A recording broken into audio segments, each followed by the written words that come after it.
Again, thanks for joining us. Give you some thoughts on the Kent State game.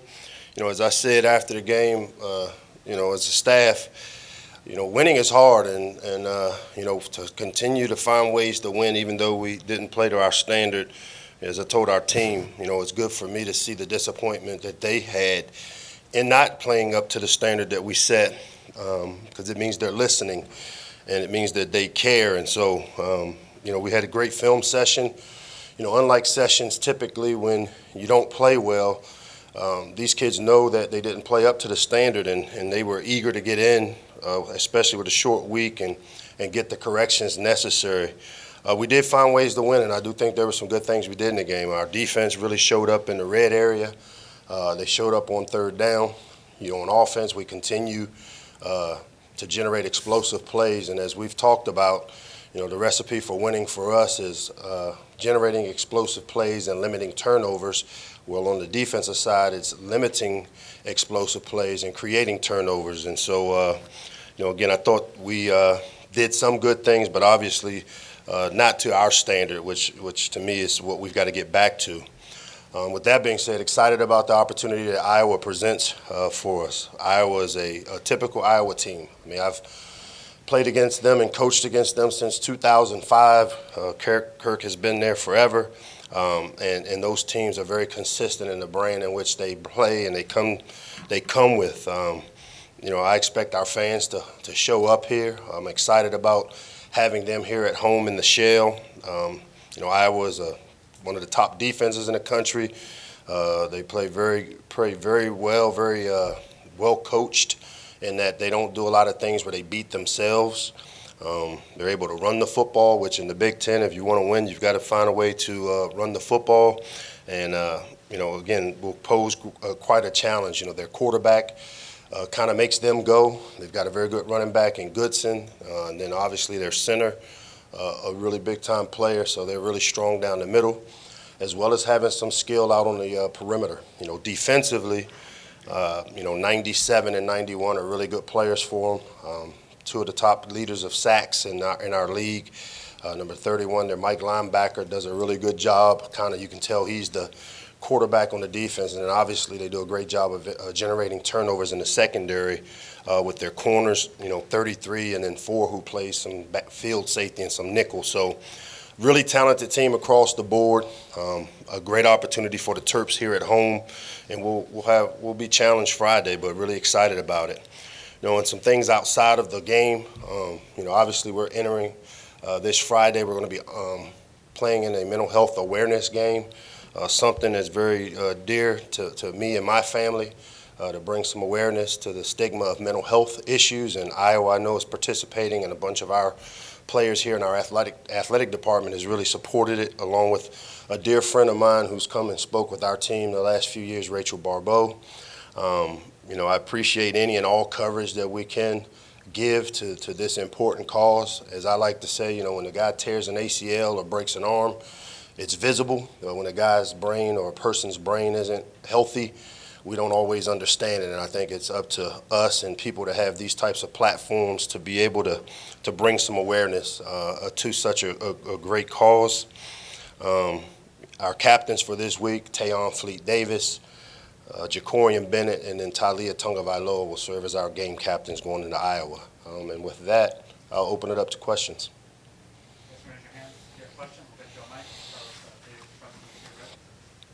Coach, defensively, you guys lead the Big Ten in sacks. So what have been some of the seeds to that success, and what sort of challenges does that Iowa offensive line pose you guys this Friday? Yeah, I think what we've been able to do to generate the sacks is getting people into situations, adverse third and long situations, where now, we're able to create what we call 5 one-on-ones, and the development of our pass rushers, Sam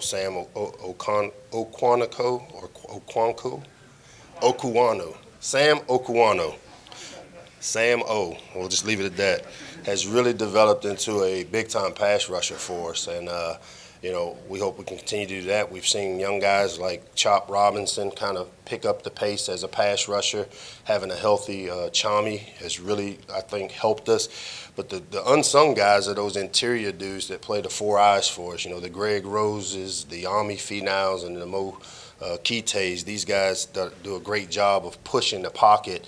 And then, playing man coverage, you take the opportunities away from the ball coming out fast, and that usually helps with some of the sack stuff. Now, what Iowa tends to do, they're not a big drop-back pass team. They're more of a boot-naked complement to their run game, which is the outside zone stuff. I'm not sure we'll have those type of opportunities unless we can get them into some advantageous third down situations where now we're able to create those matchups and see how we fare. Any update on Brandon and Ruben? Yeah, Brandon has not practiced yet. I think he will be a game-time decision. We heard some fairly good news in reference to the MRI that, there's nothing structural there. So it's just a matter now of kind of getting him back to where he feels confident in it. With Ruben, we feel like he'll be a guy that'll be able to play for us this weekend. So that's the latest on injuries. Coach, you talked earlier in the season about playing to the standard and not worrying too much about the opponent. That was kind of in the context of games you were expected to win. Is the message just as resonant now when you're bringing a top 5 team in? Yeah, that's what makes the standard the standard. It doesn't change. It's a philosophy of what it takes and how we want to play offensively, defensively, special teams as a team. And to me, the standard is a way of life. It's a 4-quarter team, a team that plays for 4 quarters with great effort and mental intensity, a team that doesn't look at the scoreboard, a team that doesn't ride the wave or the ebb and flow of momentum, a team that plays this play right now, and a team that plays together, a team that puts the work in this week, Sunday through Thursday, in order to enjoy the fruits of the game on Friday. So to me, those are all the characteristics of when we talk about playing to our standard. And again, didn't feel we did it that way last week. Didn't feel like we completed and played to our standard, but that's why we practice and we're getting back to it. I feel good about us thus far, how we've approached this week. But the intensity level and how we prepare shouldn't change based on our opponent, and I think our players understand that philosophy. Hey, Coach. You touched on it briefly during your opening remarks, but I just wish you could elaborate a little more on the mental health awareness game. And I know it does hit home for you and your family. And just if you could elaborate on why this is so important to have this. Well, number one, I deal with the demographics of kids that when you do your research on when these breakthroughs take place, it typically is between 21 and 25. Coaching 120, 121 18 to 22-year-olds. A lot of these guys show up here on campus with what I would call a lot of luggage, things that they've experienced, things that they've seen that aren't atypical of what a 18-year-old should have to have dealt with in their life. There's more and more stressors on these kids that come and play collegiate athletics based off of the social media and all the information and people being able to critique each and every part of their life. And so what we want to do here at Maryland and with Maryland football is create a safe haven for where our players know that they can come, take off the helmet, take off the mask, and be able to say, hey, I'm not feeling good. Coach, I'm going through some things, and I want to talk to somebody. And it's important for me because, again, as a parent who lived through dealing with a child that had mental health issues, there's a lot of things out in society now where, if I wasn't afforded the luxury financially to be able to do it, it's an expensive disease that aren't covered all the time by our medical coverage. And so for me, I just want to be able to create an environment here at Maryland and with our athletic department support that encourages our players that it's okay if you're not feeling good and if you need to talk about things or you have some issues, and we want to be able to be a family environment. That's why we talk about having a football family. Well, these are issues that are real that we deal with on a day-to-day basis and not just what you guys see, the X's and O's that happen on Saturday. There are a lot of things that go on Monday through Friday in these kids' lives, and it's important for us to be able to make it a safe place for them to experience and give them the resources they need to be the best version of themselves. Hey, Coach Locks. You talked right back here, corner here. Oh, you got the camera Hi. right there, my bad. You talked about the opportunity you guys have Friday night, and I know you're 4-0 going in, an opportunity to start the season 5-0. Can you just elaborate on, what winning this game would mean for this program and what it would show about where you guys are? Yeah, we aren't even there yet, Alex, to be honest. I mean, I think winning this game, and we don't even talk a lot about winning around here. We focus more on Monday through Friday, making sure that we have a winning routine. And then what happens on game day, we'll deal with and live with those results. We are going to continue to try to be really process-driven in terms of what are the things we have to do to put ourselves in position to win. And, if we're fortunate enough to have a complete week where we do things the right way up through the game and we play to our standard, then it's another win that earns us another opportunity to have another big game the following week. But our season won't be defined by one game, as it wasn't defined by what we did week 1, 2, 3, or 4. So we'll continue to play the next game as the most important, and then at the end of the year, it'll be a lot easier to answer those type of questions. Hey, Coach. Talked about all the talent that Iowa has on defense. Obviously, you guys have a ton of offensive talent as well to counteract that. How do you plan to sort of, stretch out their defense and so it can sort of minimize some of their matchup advantages and turn them into advantages for you? You want me to give you my game plan? Basically, yes. Gotcha. I don't think I'm going to do that. I don't think I'll do that. But no, what we'll continue to do is study what Iowa does. And, today is a Wednesday practice for us, so we're in third down mode, red zone mode. We've spent Sunday was a Monday practice. Yesterday was our Tuesday work day. And so we're still formulating that plan. I mean, they're a solid, sound defensive structure that, year in and year out, this is what you see. And I mean, again, because of the experience I've had playing against and coaching against this defense, it's, they are who they are. And I think what we've got to do is our execution has to be at an all-time high. And that's what I was really disappointed more in last week, was that our execution wasn't as clean, or we weren't as in rhythm on offense as I would have liked. We had some uncharacteristic drops by the receivers. We had some bad decision-making there in the run game. But that's what we're practicing for. We'll continue to evaluate kind of what we do. But, who we are is who we are. I mean, we're going to be a team that doesn't turn it over, work to not turn it over, try to play smarter and cleaner on the offensive side of the ball, and try to figure out ways to generate explosive plays, because to me that's going to be the difference. And they have not given up a lot of explosive plays. So something's going to have to give with a good defense and what I think is a pretty good offense. Coach, I know you're process-driven on a short week, but is there time to actually have fun with having the number 5 team in the country come in here? Is there an element of joy to this? No, because we like hard. We embrace hard. Fun is the game day. Fun is when we get to go play. If you notice, the person I am in practice, which I guess you guys don't get to see, is a lot different than what you see on the TV screen, because game day is where it's time to encourage our players, build them up, support them. And if I got to act like a maniac on game day, that means I didn't do it enough Monday through Friday. And so, the fun for our players is the game. But we're embracing the hard, tough standard that we set and what we got to get accomplished to be able to have fun. So we'll see how it goes Friday night. Hi, Mike. You've talked about the weekly routine, Monday through Friday. Obviously, it's kind of rare you play a Friday game, let alone 2. So this will be your second. Does it help your preparation at all, not having to worry about some of that other type of stuff, administrative type stuff leading up to a game like this? No, it doesn't help me at all, other than I get a lack of sleep. When you turn over the game and to try to, we usually have a day off with our players, which is the day after the game.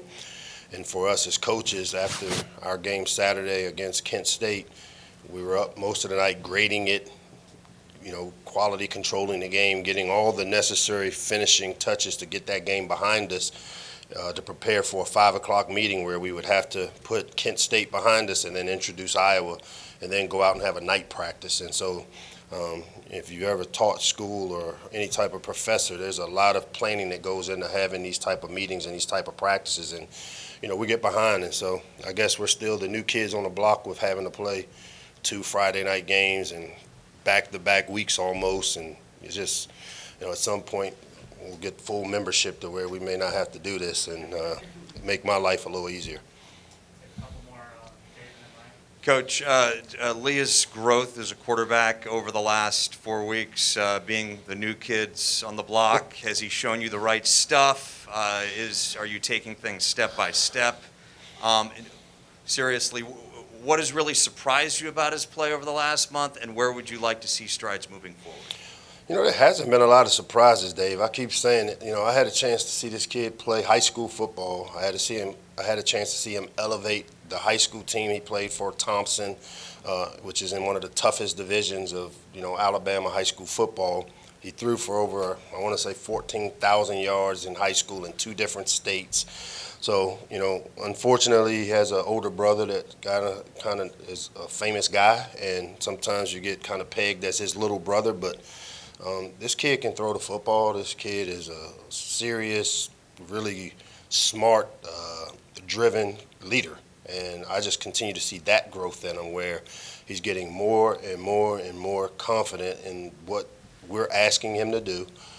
The players around him obviously are helping him quite a bit, even though we had some drops Saturday, but he's done a great job of being a great distributor of the ball. I like when, 10, 12 guys are catching balls, and the tight ends are making plays, the backs are making plays, the receivers. It makes you tough to defend. And he also has an element of athleticism that adds to his package. And so, I've been really proud of the way he's played.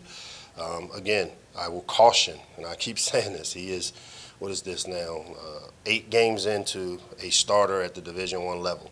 So still just scratching the surface, and like a lot of parts of our program, I still think his best football is ahead of him, but I'm sure glad we got him leading us. Hey, Coach. What's up, Ryan? How's it going? Good, man. You? I just want to get your thoughts on the O-line's effort against Kent State now that you were able to look at the tape. Yeah, we kept our quarterback upright. I think they were honored as one of the PFF, some external place that studies it, one of the top O-line groups last week, and I thought they played pretty well. Anytime you keep our quarterback upright, I think we gave up a sack, and that was more of a coverage sack than a guy getting beat. I like, as I told you, it was the most improved unit last year for us, along with the DBs. We're not as deep as I would like us to be depth-wise, but, the 5 to 7 guys that are playing at a high level, and I've been really, really proud of how they've competed. When you play up front, it's a war. Those guys are banging. They play a lot of plays because we're an offense that plays fast. So, these are big guys that are in great shape and conditioning, and, we just can hope that we stay healthy up front, man, because right now they're playing good, clean, together O-line play up front. Coach, I know, like you said, it's a little tougher to prepare for the short week and the Friday night games, but it also is a pretty big spotlight playing on Friday night as one of fewer games going on. What do you sort of hope that this does, I guess, for your program in terms of fan support or recruiting? Yeah. Or You know what I think, and having been around programs that have won at a high level, that have been able to capitalize on how their football programs have been, this is a great opportunity to showcase the university as a whole. I know a lot of the emphasis is on the football part of it, but we're a top 20 academic institution located in the most powerful area in the world, and to have all the eyes that we possibly can have following the University of Maryland, not just the football program. I think, to me, you can't pay for these marketing dollars for all the academicians and all the great things that are going on our campus. So hopefully, people are able to take notice that, we're building a football brand, but we've got a academic brand, and we've got great people, and we've got a great location that should, continue to be showcased. What a great place the University of Maryland is as the flagship university here for the state. Hey, Coach. With a handful of injuries on the defense and not knowing exactly who's going to be on the field for you week to week, what has preparation been like, and how do you think the team has been rising to the challenge to meet the standard that you want them to meet every week? Well, the standard doesn't change based on who's playing. The standard is something that's set for everybody on our team. I know you asked the question after the game about playing a lot of players. Now you see why we play a lot of players. I think it's important when I look at things from a macro view that, these injuries are part of the game. Football is a physical, tough sport. We teach it that way. We want to play it that way. And so there'll be casualties from playing this type of sport. And so what we've got to do is have the next man up mentality, and we try to, develop our roster with the way we practice. We are always, nobody sits and lets grass grow under their feet on our practice field. Even if they're on the scout team, they're being coached, they're being developed. A great example is Kobe Thomas did not take one snap with our defense last week, not one. He was on the offensive field being the other team's defense. But because of how we develop our players during training camp, because of what we do in our individual development, he was thrown in there and played pretty much the whole second half and played really clean for us and really earned opportunities to now go be a part of that rotation. And so that's why we practice the way we do. That's why we play a lot of players, because you're going to have those type of injuries, and your players need to be developed in a way that when their numbers are called, they can go out and perform and not have a huge drop-off in the talent level. Thank you, Coach. Thanks, guys. Thank you. Taulia Tagovailoa, Anthony Tagovailoa, and Brian Cobbs here momentarily.